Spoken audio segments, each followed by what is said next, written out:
Ladies and boys and girls, the cabin crew being released. Commence their duty to level with your RC. Please remain in your seats with your seatbelts fastened until the captain switches off the fasten seatbelt signs. We do strongly recommend that while seated during the flight today, you keep your seatbelts fastened at all times. Sudden turbulence is always a possibility. And if you need to move any items from the overhead lockers during the flight, just take care. They sometimes shift around during the takeoff and they could fall out and hit yourself or somebody sat around you. Now here at Flybe, we do operate a very strict no smoking policy. Smoking is not allowed at any time or any place on board the aircraft today, and this does include the washrooms.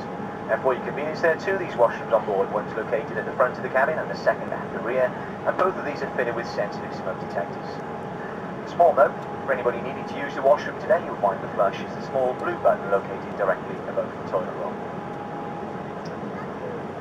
Now, in just a few moments' time, we'll be starting your Cafe in the Sky service, and the seat pocket in front of you can find both your Flight Time magazine and brand new extended menu booklet. There you'll see our excellent range of hot and cold drinks, alcoholic beverages, sweets, savoury snacks and confectionery we have available for you to purchase on board today. And you should recognise some famous names as Roundtree's, Cadbury's, Kellogg's, Coca-Cola and our brand new products, the Krispy Kreme donuts. On board today you can buy a hot drink accompanied by a chocolate bar for just £3. But why not try a hot drink accompanied by a pastry or a Burton donut? This comes in at £4. We've also prepared fresh sandwiches for your journey down to Faro today, as well of course as the regulation alcoholic bar, and I can see by some of you, I'm sure we're going to be quite busy on that front. There's, you can buy 2 wines, 2 spirits,